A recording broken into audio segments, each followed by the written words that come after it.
চন্দননগরে এত সুন্দরভাবে প্রত্যেকটা মানে জায়গায় জায়গায় ক্যাম্প বসাতে পেরেছি আমরা। আমরা পান্ডুয়াতে 80% 90% ক্যাম্প বসাতে পেরেছি, এবং যেখানে যেখানে আমাদের আগের বার আমরা চন্দননগর ধনিয়াকালী ছেড়ে দিন, আমরা ক্যাম্পই বসাতে পারিনি, পান্ডুয়ায় ক্যাম্পই বসাতে পারিনি। কিন্তু এবারে আমরা ক্যাম্প বসিয়ে আমাদের ছেলেরা বসে বসে ক্যাম্প বসিয়ে আমাদের ওখানে ভোট করিয়েছে। এবং আপনারা দেখেছেন যে একটা অদ্ভুত জিনিস সারা চন্দননগর জুড়ে জয় শ্রীরাম ধ্বনি ধ্বনিত হয়েছে, আওয়াজ মানে প্রতিধ্বনি হয়েছে, যেটা প্রত্যেকটা মানুষকে ভীষণ মনোবল জুগিয়েছে। এবং ইয়াং জেনারেশন নরেন্দ্র মোদীজি ইয়াং জেনারেশনের জয় শ্রীরাম ধ্বনিতে আমরা এইটুকু বুঝতে পারছি নরেন্দ্র মোদীজি দেশকে ঠিক জায়গা দিকে নিয়ে যেতে পারছেন।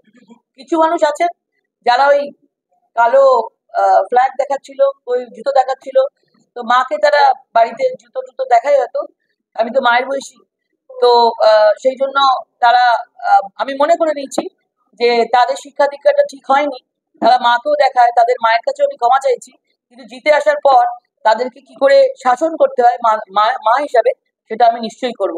অন্তত এরপর থেকে তারা জুতো দেখাতে গেলে নিজের মায়ের মুখটা একবার মনে পড়বে।